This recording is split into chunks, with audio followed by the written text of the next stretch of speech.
Welcome to Insights in Sound, where we talk to the people behind the scenes, behind the technology, and behind the music. People you may not know, but you should. And please check out insightsinsound.com for a full list of our podcasts and YouTube series. And big thanks to our sponsors, Mackie, Roland, Mojave Audio, Ozbot, Ceramonic. Welcome to Insights in Sound from the Hideout Studios in Las Vegas, Nevada. My guest today is Benny Rietveld, multi-instrumentalist, bassist, musical director.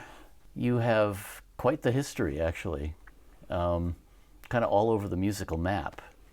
You've been, let's see, you've been Santana's MD for what, 25 years, something like that? Yeah.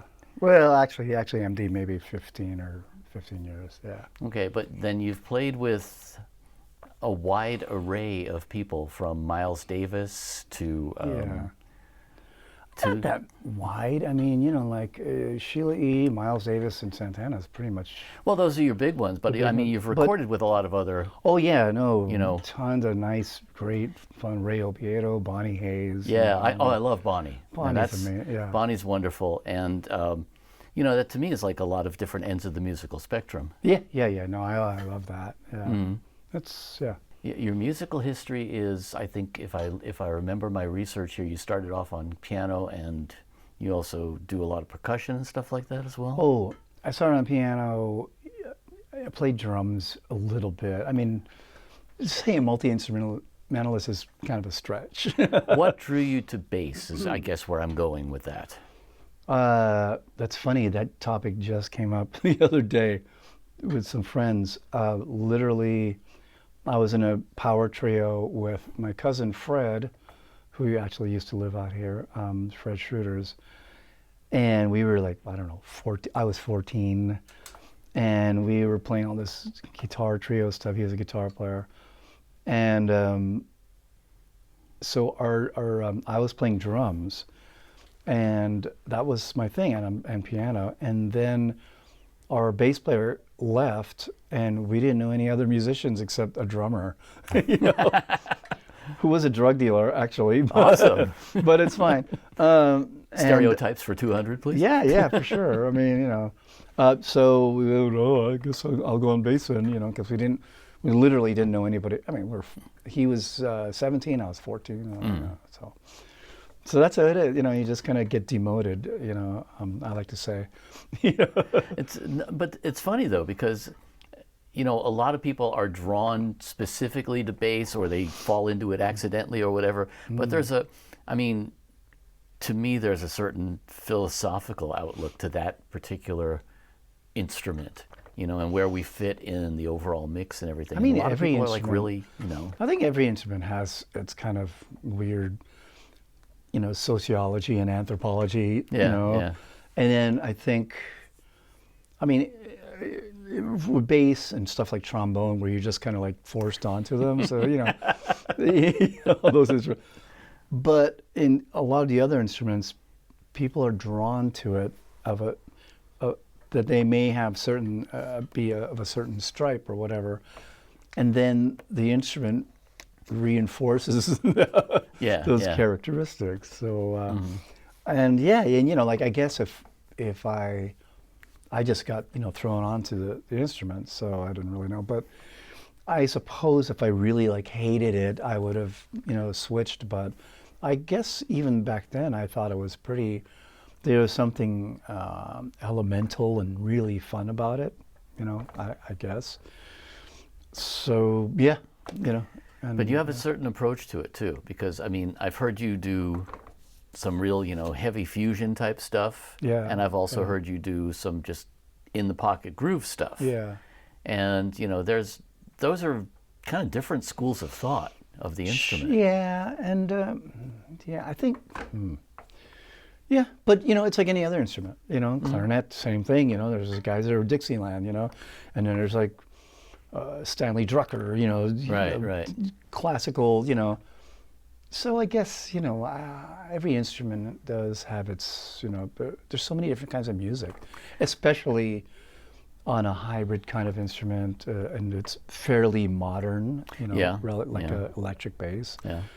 Yeah, it's kind of the Wild West, like whatever, and that's great. It's fun. But yeah, there is different, it's like different techniques and. Well, because a lot of us do tend to get pigeonholed, either Yeah, voluntarily sure, or sure. involuntarily Yeah, into certain yeah. genres and stuff Yeah, like yeah. that, and that dictates a lot of where our musical roles go. This is true. And you have sort of taken the liberty of going wherever the hell you please. I don't know about that. I mean, well, Well, part of diversely it- speaking, part of it is musical diversity. driven by my. I mean, I didn't major in bass in college. I majored in composition, so that's actually more of my passion lies in composing and arranging. And then I just Orchestration, got kind of sidetracked with these bass gigs, and which was great. It was hella fun, Yeah. So, yeah, I think my love for all kinds of different music from a writing standpoint, that's, I think, and then, it's like, oh, well, that kind of music has this kind of bass function since, okay, well, I was making a living as a bass player, so Yeah. really have to learn, even country and western, how they walk up, like very specific things that they do, and you just think, well, it's 1/5. Oh no, But it's yeah, simplistic, but it's very but there's precise a in really that, thing, yeah, and yeah. I had to learn that when I would do some of those kinds of things. So yeah, I think they kind of go hand in hand, I suppose. I don't know. Yeah, Yeah, I mean, I'm thinking about, like, for example, playing with Miles. yeah. Now that's got to have been interesting at a lot of levels. I mean, I remember having a conversation with Harvey Brooks, Oh, and he played with Miles at a time on the Bitches Brew album, two Right. different bass players, right. and just the whole idea of, like, playing with someone like that who's really got sort of the big picture in their head already. Yeah, I mean, those are auteurs, of our Right. time, But how much musical freedom does that give you? Well, in those days, it was my specific experience with Miles was there's a structure and there's a feel and message, or if you will, or a story that he really wants to tell musically, and there are certain things that you have to do, and then within that there was this freedom within to Breathing room. yeah, kind of you're interpreting a line, maybe changing something a little bit, but bass lines, as you know, I mean, it's very chemical, so if you change a bass line just willy-nilly, You've changed the whole song. yeah, you're like, oh, Yeah, all of a sudden there's a third in the bass. you're like, what? And it just, so that was my learning process about, real music making was in that band. Because before, when you're a kid, you're like, just like, wow, check out all these notes, blah, and you're doing all that. And then you realize, oh, like, no, that's wrong. So yeah, so it's, it's like, I always use the analogy of, you're an actor reading lines from a script, like, especially if it's somebody really a great writer, you just don't change the words, No, but you interpret. Yeah, but there's a way to do it, and Right. I mean, sometimes you do, and then, but as long as it gets the message across, depending on the film, Right, of but you're not course. going to read, like, King Yeah. Lear, like, Yeah, like, yeah. yeah. So, yeah, it's kind of like that, like that. You can find a lot more freedom. There's a lot more freedom in music than people think, because they often get. They talk about, oh, I have to play the same thing over and over again, but if it's actually, it's just like life, if you can find the freedom within the structure, you're doing good. And there's a lot, like There is, yeah. I've been playing with Santana for what, 30 years or, and we're playing the same songs, some of them, And I'm still playing Oi Como Va, but you know, there's the lines that Dave Brown did they're just chemical, you know. Yeah. So, but it's still fun. I don't know. Maybe I'm putting it the wrong way, but there's a lot of free. I don't know. I don't feel constricted just because I'm playing the same thing, you know. I think also there's a sort of meditative quality to it. Yes.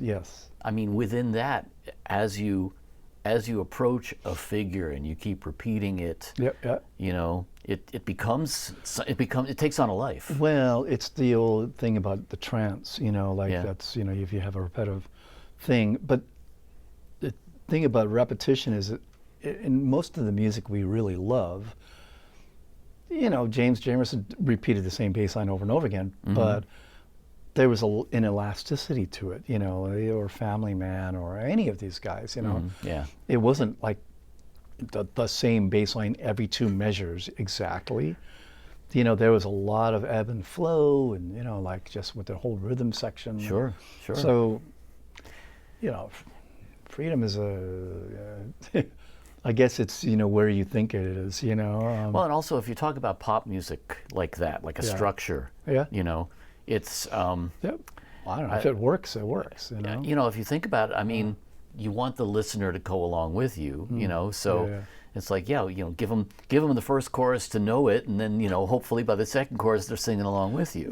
Yeah. You know. I mean, well, now you're talking about the whole thing about music in general. Yeah. Which is you want to you want to tell a story or send a message or make people feel a certain way or put images in their head, you know, whatever. At its base, it's really a communal experience, and it's an energy exchange between the band or musician or whoever, the performer, and the audience, you know. So yeah, you know, like you're trying to bring them along on a ride, and then if they're on board, then you don't lose them so much, you know. It's okay to take them on a little journey sometimes, and you know, depending on your target audience, you know. But you take them on a side journey, but you know, oh, okay, now I'm getting uncomfortable. You take them back, Right, you know? bring them back home. Yeah. Yeah. So that's, you know, I guess that's the way it's done, you know. I've always and if felt you like really want to lose people, you know, then, you know, but as long as you know what's going to happen, you know, like, okay, I'm going to play free jazz, then Well, if you know you're in for that, then you're in. Yeah, and if you know Exactly, that most of the people are going to walk out after about 10, then fine, you know. But if, Right. if you're Right. if you're yeah, if No, you read the room, as they say. read the room, you know, know Yeah. your audience, you know, whatever, or what your, you know, whatever your target audience is, you know, and you just go there. It's not easy, but It's not easy, but you know, you're also, you know, you're an artist. You're making a statement, right? Yeah, What's your statement, and you know, who's going to judge in that sense, you know? Oh, plenty. Everyone's going to judge. Yeah, That's of whole, course. Yeah, Of course. That's the other thing I tell people. It's like, well, if you know, they get criticized for their music or whatever, and they get all like, you know, like, why can't people be more supportive, especially nowadays? Oh yeah. You know, it's like, I'm sorry, but that is part of the job of being an artist, a comedian, whatever, is that you're going to get, you know, shot at. Yeah. That's part of the job, you know. And it's learning your craft. It's learning how to engage people. Well, it's also learning about, you know, like, hey, you can't please all the people all the time. You know? Yeah. You know, well, some people are not going to like your shit. Sorry. You know? Yeah, exactly. You know, and that's just the way it is. It's life, you know. So you decide, you know, what, you know, some people will, well, I'm going to do exactly what, you know, most people like, and they're very, you know, methodical, and sometimes it works, usually it doesn't, you know. So you have I feel like I have my purpose, my personal purpose and, you know, message, and the reason I do stuff. And then I will make sure that, well, okay, is what I'm doing serving that purpose, you know? Right. And other people, Whether it's your own stuff or whether it's accompanying another artist, So, and other people have different, you know, like, well, I want to sell as many units as possible. Then they're going to do a different scheme, you know? I want to, you know, like to make a political statement, very specific political statement. Then they'll do that. They'll write, you know, whatever words that, you know. And that's how, you know. Yeah, and it's all valid, you know. And it's a long, you know, lifelong tweaking process, and you change over time, and yeah, so. Yeah, I mean, we hope, you know, if you're an artist, then hopefully you do evolve, you know. And You know, yeah. Some more than others, you know. Sure, I a mean, lot of artists take big I mean, you know, talk about Miles, for Yeah. example, you know, Yep. or like a, you know, Or Carlos. a Bowie or Carlos, Yeah, or, yeah. you know, I mean, people who reinvent themselves Those are the guys that constantly. made, you know, hard lefts. You know? Yeah, exactly. And, you know, and you Yeah. don't take everyone with you when you make And that you're hard always left, going to you know? leave people. People are going to fall off the truck, you know. That's Yeah. just it. Yeah, exactly. But, yeah, you know, and it's fine. I don't think people, you know, there's one way to do it, you know, if they want to. It's art, man. It's subjective. Yeah, you know? it is, you know, and if they, you know, want to keep doing the same thing, and if it works for them, you know, mine to say, you know, I don't. I'm not, Yeah, I'm not it's valid, you know. the It's- judge of it. Yeah, exactly. So, tell me a little bit about your early career work, you know, coming up from, I mean, you grew up in Hawaii, right? I know you're Dutch born, yep. and grew up in Hawaii. So at what point did you get serious, quote unquote? What point did you feel like, oh, this is really, you know, this is what I'm doing, this is what I'm gonna do, you know? Oh, probably I was 10. Nice. Hmm. No, because You really realized it very, very early on. Well, I mean, I didn't think in terms of a career, you know, because I didn't. Right, But you I have know plans that at age 10, yeah. you know, like I took piano lessons when I was 7, and I hated them. And then the piano hung around there for a while, and then at 10, Hey Jude came out. So I think that was 69. Or maybe That's about 68, right. yeah. And the piano was there, and I thought, that's cool, piano intro, wow, you know. And for some reason, it was like I wanted to play it on, because oh, that instrument is the thing that's in my living room, in our living room. So All of a sudden it was cool again. yeah, and then I started playing it, and then well, two things happened. It was like, oh, this is really easy, and the second thing I came to was like, and this is really fun, you know.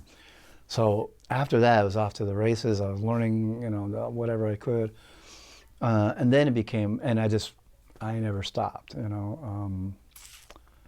Then we, you know, kind of met my cousin Fred, and you know, we started jamming, and I started playing this and that, a little bit of drums, a little bit of bass, a little, you know, and I just kept going, you know. I mean, but I was already in, I mean, yeah, I was in 8th grade already, you know, playing in school dances. Sometimes we had a little band, you Yeah. know. And then there's that moment when you actually get paid the first time and you go, whoa. Yeah. I mean, I don't even know if I was cognizant of, I remember I think we got paid. And did shows and stuff.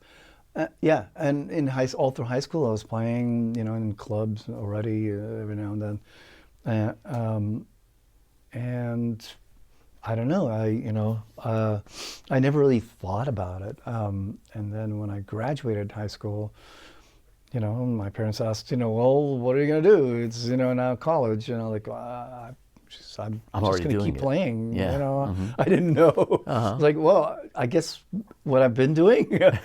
And they were concerned, like, wait a minute, we thought this was, you know. So they were worried, you know, but, you know, eventually I got gigs and I was supporting myself, and, you know, and it was fine. So they, you know, and then I did get a scholarship to go University of Hawaii, so that was fun too, and yeah. So where was it that you started picking up the idea or the understanding of networking? Quote, Way unquote. too We late. didn't call it that then, you know, but Yeah, I don't know. Probably. Yeah, I didn't even know. Yeah, I mean, you was, start meeting people, and I guess college is usually the place that starts to happen. Yeah, but it was very, you know, we didn't, that time it was, it was a very good composition department and, you know, classical and ethno music department. But yeah, I mean, I met people that I got to play with way later in life because everyone else was classical, and they were amazing, some of them. And I was just this rock and roll jazz, you know, dirt head.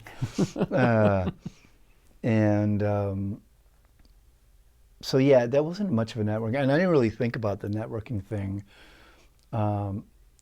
until way later. You know, I didn't even, you know, I mean, you know, sometimes it happens naturally, but I was too focused on the music part, you know. Yeah, so. Yeah. But it's, you know, it's interesting to me because obviously, you know, for all of us who become quote unquote professionals, right, who actually work in the industry, there comes a point where you start realizing things like, oh yeah, you know, I better be a decent hang, and you know, and learning things like that, and just connecting with people and you know, meeting with people, because you know, music is for most of us, music is an ensemble thing. Well, it's a job. It's a job, and any job, it requires, usually there's a team, you know, and that's true. I mean, I didn't really think about being a good hang, you know, like. Well, hopefully one doesn't have to think about it. Well, no, I mean, I don't know, maybe I was more annoying than I thought. I don't know. Probably was, actually. Yeah, I mean, I didn't specifically think about that until like maybe when I moved to San Francisco. That was, you know, then people were like, well, you have to go to the jam sessions and blah, blah, blah. I was like, Right. oh, okay. Right. And I went to a couple of them, and I didn't really, I don't know, it felt weird to me. You know, I didn't fall into It was a weird scene around that time too. No, You it was said, like, great. you It was a know, lot of great yeah, there was a music lot of good going on. music going on. Yeah. Oh, you know, and it literally was. Yeah, I don't think anything happened from me going to a jam session, but might be because, you know, I was a bass player. You know, like if a horn player, it's a little different. Maybe I don't know. But there was a lot of, in that particular era in San Francisco in particular, musically speaking, things were all over the map. Yeah, you know, you had your ska bands, you had your new wave bands, and punk, and you know, and old school rockers and everything, and you know, finding one's place, so to speak. Yeah, you know? I don't know. I mean, it was weird because how did I even I don't even remember how I got into. I was playing with this one guy, Bruce Berger, who was a kind of a jazz guitar player at the time. And I don't even know, there was this one drummer, my friend who lived in San Francisco said, you got to meet this guy. And I was like, oh, this guy is looking for a bass player. Okay, great. You know, and I'm a bass player. And then I think, how did it happen? Bruce at the time, that's right, lived in Oakland, and then his next door neighbor was Ray Obiedo, you know, and it's always something like that. Yeah, and Ray actually, you know, because you know the walls were rehearsing there. I was like, hey, you know, so he said, hey, you want to play in my band? Sometimes I need a bass player, you know, like, you know, I said, sure, you know, I don't know about networking. Like the first thing I would tell people is like, just keep saying yes. That's the kind of the thing, you know, because I wasn't really networking, but I was just saying yes. I was like, yeah, sure.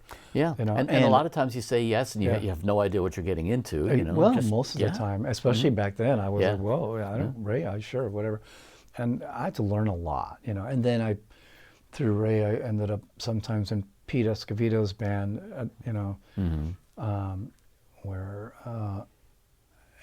So you just learn as you go, and it's great. And one person knows another, and you meet.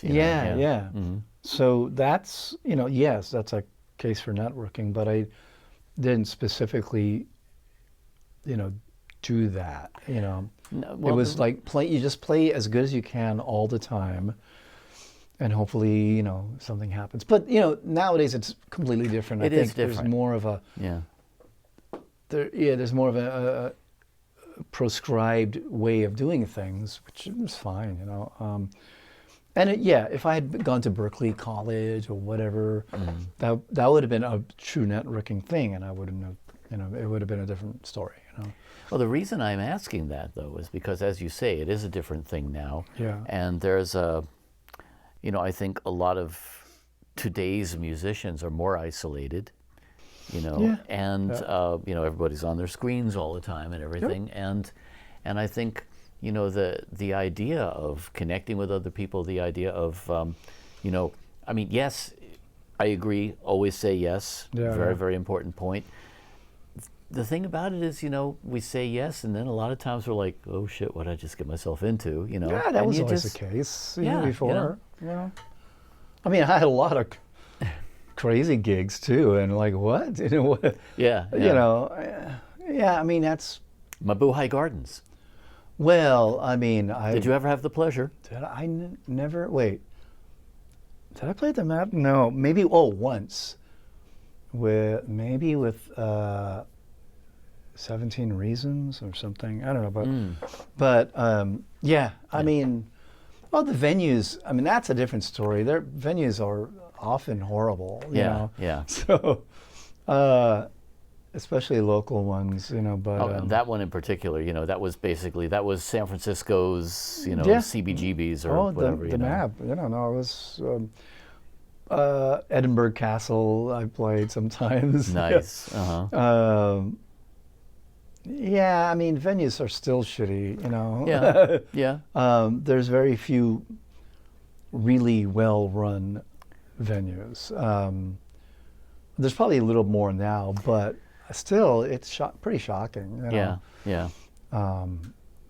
That's why when I was in New York, I only played at the Living Room on Ludlow, because the owners were super into music, and they were and the vibe was just great. It was a great atmosphere. It was very chill. It was just a couple that ran it. One guy had the Magic Shop recording studio, and analog gear place. Yeah, that particular place is a treasure. There's a few places like that. Yeah. McCabe's. McCabe's is awesome. Oh yeah, McCabe's is awesome. I only play at the Baked Potato, right? Baked Potato's another. Yeah, I mean that's like a family-owned place, the oldest jazz club in LA, like what, over 50 years. Yeah. Still independent. It's hard to find, especially in LA now. Yeah, there's a Pasadena. There's a lot of playing actually. And they're in different counties. Ventura County has a Grape, which I really want to book. That place on Main Street, the Crushed Grapes or whatever it was called. It's called the Grape. The Grape, yeah. It used to be called Crushed Grapes, I think, or something okay. like that. I don't know. So that's a place I want to play, and I hear it's like a... It's a fun little place. Yeah, and that's what I mean. There's like little places around that just do it right. They're like, we're into music, and we'll do... So that place I've heard about. Harvell's in Santa Monica is another place. I don't know. There's Java Jazz in Maui. That their owner is super into music. You have to get people in anything, people that are passionate about whatever they're doing, and care about their audience too. And care, yeah. They'll get a decent enough booze. sound system. They won't get Yeah. So that's. And it's hard to find in anything really. So, So right now that's my home, so to speak, at least in that part of LA, which is it's a megalopolis. So, but I do want to book. I want to try the Grape and Campus Jacks, I think, in Orange County. That's supposed to be a really fun place. Don't know that one. Yeah, I don't know. Okay. Friends, keep saying you should play. How that goes. But for now that's what I'm doing. So you do have the liberty though of basically having your own thing, having your own circle of people that you can get together and play your own stuff. Oh yeah. Which is well, great. I mean in LA, I mean, you can say what you will about LA. There's, a lot that's wrong with it, and everybody pretty much thinks that. They just don't want to admit it. Yeah, but it is the music city, in so many ways. The talent pool is stupid, man. Yeah. It's like really wide, really deep. Like I'm really grateful that it's one of the things that keeps me there. My son left, so the musicians there, they're amazing. Yeah, amazing, I mean, I live amazing. here, but I'm there like 2-3 times a month. Yeah, I mean, and Vegas also is like a mini LA, and It there's is. some really good. I mean, one of my favorite drummers lives here, Pepe. Uh-huh. Pepe. Oh, a lot of Jimenez. Angelinos have actually moved out Yep, here. yep. And It's a 4-hour drive. Yeah. It's, you can spend 4 hours getting from LA to LA. So, yeah. Yeah, I know. That you can spend 4 hours going from the west side to the valley. Exactly. So. The stunning musicians there, and my gigs over there are like a circus because it's like for a composer and arranger, it's like a big sandbox, man. Right. Oh. Just who do I pick for this? Oh and yeah, that? like exactly. I've had a tap dancer. I've had a tap dancing oboe player. Nice. And she's brilliant. I've had like a cello player. We've done video game music. I don't know. This is like out of control. And because everyone's so good, the horn section is so good. They blend immediately. They know how to do it because there's still a lot of horn work there. Yeah. So and nothing beats live horns. Oh, no matter how good a sample bank you have. No, I don't bother.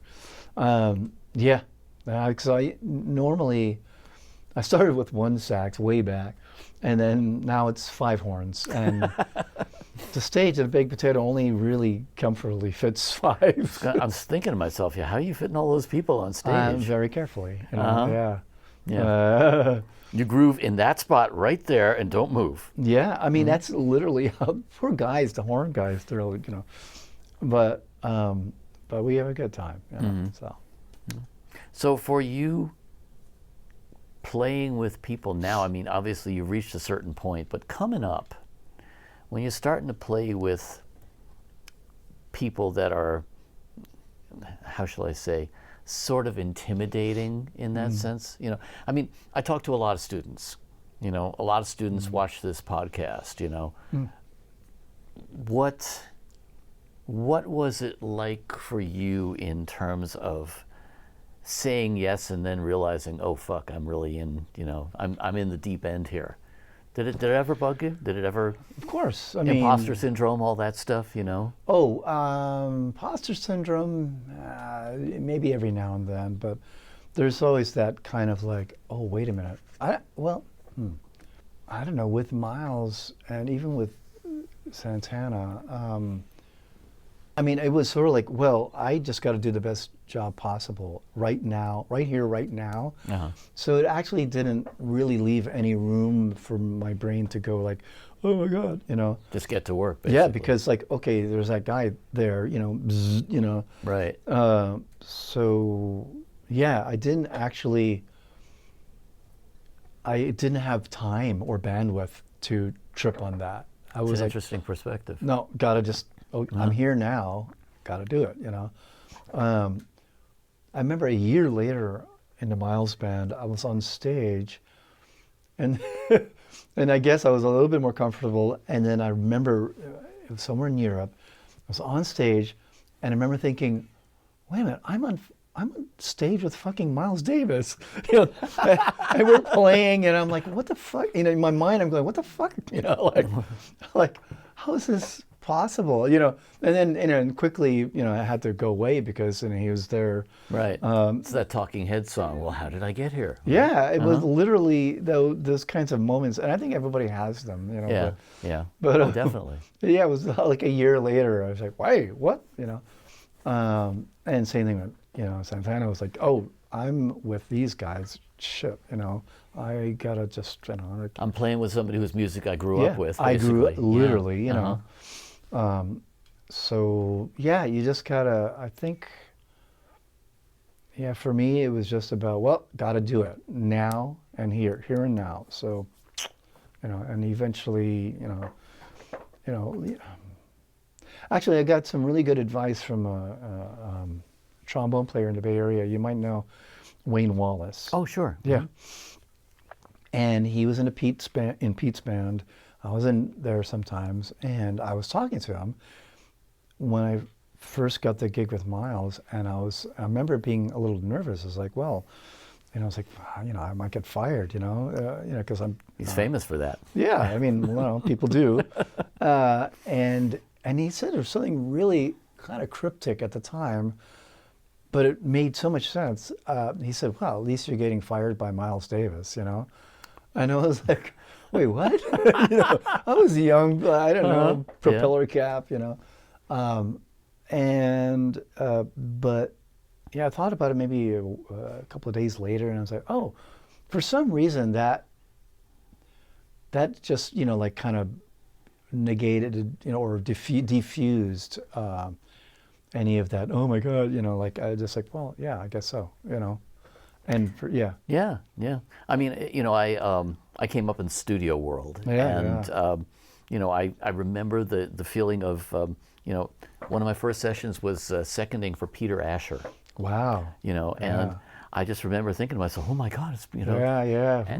But ultimately, of course, most people are, really friendly and they're really supportive. Yeah. And the more upfront you are about not knowing something. Yeah. Especially in that world, you just, the communication has to be there, and he has to know where you're at right there.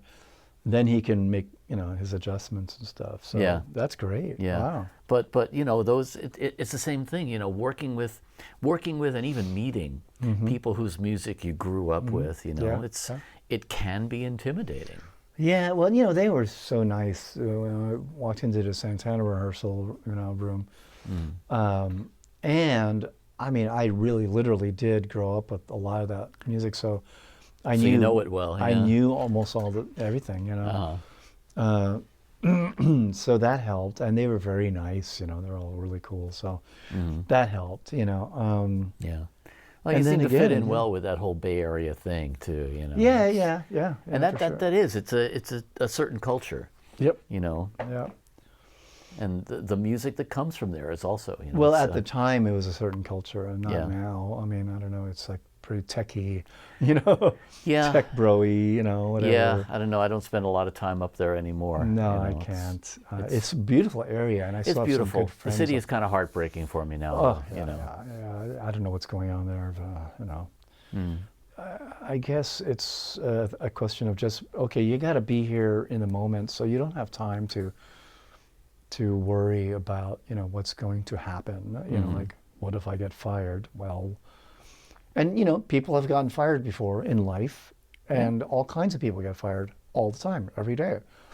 So really, if that's the worst thing that happens, And it's all. And once you get rid of that, then you can perform better. When you're not, it's like a burden. If you're worried about stuff, then it's like weights are on your hands or whatever. And you're worrying about things that you have no control over anyway. You can.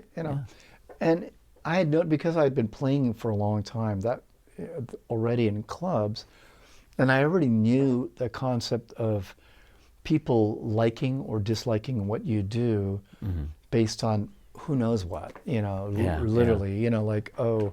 From one day to the next. Or, like, oh, yeah, I don't like the way, you're dressed, or, I mean, it's astounding the way, why people will like, hey, you sound great, I mean, there's so many reasons why. Or you remind me of somebody I used to really hate. Or something, all kinds of stuff, so I was kind of already a little bit clued in on that, so, maybe that helped when I got into those situations, like, well, I mean, anything can happen anyway, so, It's a good attitude. Yeah, I mean, I really embrace it now, but back then I had a little bit of tutelage, just because of starting earlier, maybe, and people saying things along the way, that were like depositing little seeds of wisdom, and then they sprout later on, like right. like another great friend of mine, you know, Rudy Trubit. He used to write for EM, Sure. electronic musician, Mm-hmm. and I remember like early days of computer music, and I was like, why? You know, he was talking me through some problem, and I was like, why is this so hard? You know, and he just goes, well, if it was easy, everyone would do it. You know. It's funny. And Rudy and I just- used to both write for EM, actually. And so, Really? Yeah. Oh yeah, he's my buddy from Hawaii, man. Yeah. Oh, really? I Yep. didn't know that. Oh, yeah. Yeah, yeah. Oh yeah. In fact, Steve Oppenheimer Oh yeah. gave Steve. me my first writing gig No kidding. back, I guess, around 03, 04, something like Oh, that. nice. And then about 10 years later, I hired him as my editorial director. Oh, nice. So, you know, we've known each other for a long, long Great. time. Yeah. Yeah, he's a sweetheart. And, I became sort of the home for all the laid off editors. I started hiring a bunch of them for my PR company. yeah. So well, that's great. Yeah. So yeah, Rudy told me, well, if it was But easy, it's funny, you know. I mean, again, a lot of those people they were so dedicated to music and technology yeah, at a yeah. time when it really was you yeah. know, You it was a know, Wild West in a way. It you know. was, you know, like you know, if you had, it's the same thing now, you know, if like I had my, you know, Quadra 650 and a sample cell, so I could edit dialogue for computer gaming world or, you know, whatever. you Yeah, know. yeah. And it was fun. It was great. So yeah, I took to it very well. You know, like I loved that. You know. Yeah. Yeah. As you do, of course. Well, because it was a great outlet for composition. You know, any kind Yeah. of. Yeah. It's like, oh, okay, well, I can hear a really crappy version of what I'm writing. You know. Yeah, yeah. You know, but at least I can hear it. You know. Yeah, and MIDI really opened it up. MIDI, you know, yeah, for so yeah, many yeah. of us. I mean, you know, Yep. my first thing was a TAC 3340. Wow. 4-track reel to reel, you know, and then Wow. I hooked up with this company, Hybrid Arts. Oh yeah. You remember them? Yep. And you know, so of course, then you have MIDI, and then you know, all of a sudden you have all the instruments you want. Yeah. All the instruments you want. Exactly. Yeah. You know, like, oh yeah, that sounds sort of like a clarinet. Yeah. Yeah. Exactly. Exactly. You know, The general sine MIDI. wave, you know. whatever. General MIDI patches. Yeah, anyone? you know, it's great. But it's I think it's a good tool for learning when you talk about Right. orchestration, composition. Man, I mean, you know, that's Well, invaluable. you know, yeah, it definitely helps. You know, Mm-hmm. but in those days, people didn't really know. I mean, you would use like really crappy, string sounds with really crappy brass sounds, Mm-hmm. and you'd think that some voicing would work. And then if real instruments play it and it's terrible, you know. Yeah, exactly. It's like, like I took this score that I printed out from Notator, and I Notator, brought right, it to yeah. you know, oh my God. Yeah, and especially the notation was horrid. You know. Right, exactly. But you know, but that's part of the process. learning process, Yeah, you know, though. like Yeah. early cars were incredibly weird too. Yeah, So I'm sure. yeah, so it was fun. It was good. You know, Mm-hmm. Great. Joe West at Computers and Music. Sure. On Market Street. Yeah. My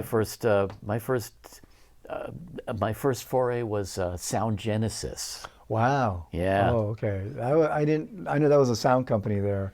Well, my thing was, you know, I bought this 3340 like out of the recycler. Some guy in you know, I walked across the Panhandle at Golden Gate Park and brought it back to my flat, and then I realized, oh wait, I need a mixer. Yeah. Oops.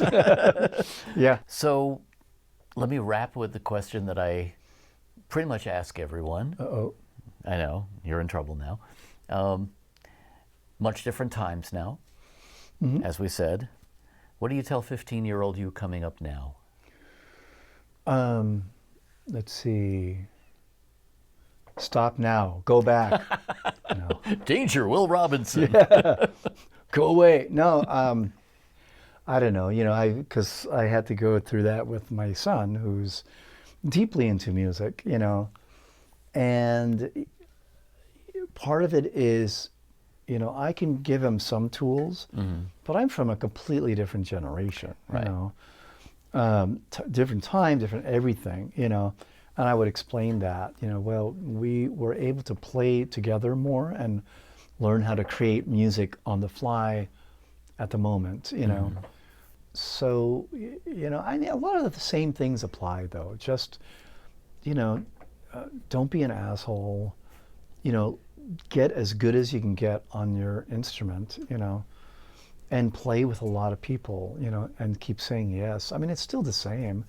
Make good use of your time, I mean, you can't be scrolling endlessly and while you could be actually practicing. But back before we had all that, people would waste time too, Yeah. I mean, I did. No shortage of ways to waste I went time. to the beach and smoked way too much pot, So, I mean, the trappings are completely different and weird and scary, but really it's the same thing. What are you going to do with your time? And it literally does take, whatever that 10,000 hours, but it does take time and practice to do your instrument right. And you can't just learn it by rote. You gotta, unless you're gonna make a living playing by yourself in front of. That's a different profession. Yeah, it's a different. It's probably a more lucrative. That's OnlyFans. That's right. Oh, right. But unless that's going to be your thing, playing solo, if you're going to play with other people, then you have to play with other people on a regular basis. And it's actually why I started my band in LA, because once my son started, like, okay, I want to play drums, I'm like, well, shit, this horrid educational system we have, and the way the fact that there's not a lot of live music, like, what am I going to do? How's he going to learn? Out of a YouTube, Yeah. That can only get you so far. So I put the band together just so we could learn what it was like to play in the moment. You really have to show up, and you got to be there, and you can't fuck up, and you're playing with other people. Yeah, exactly, that interpersonal and you're thing. listening, and you have to react to them, and they, and your roles are different. Drummers, heralding, all the things that, that when you're looking at YouTube, they're just doing the basic things, and then you get on a gig and you're like lost, Right. So yeah, I mean, it's kind of the same. Just show up, play with as many people as you can, say yes, and don't be a dick, I mean, It's good advice. I guess, I don't know. Benny Rietveld, thank you for being my guest. Oh, thank you. Yeah. It's been a pleasure. Likewise.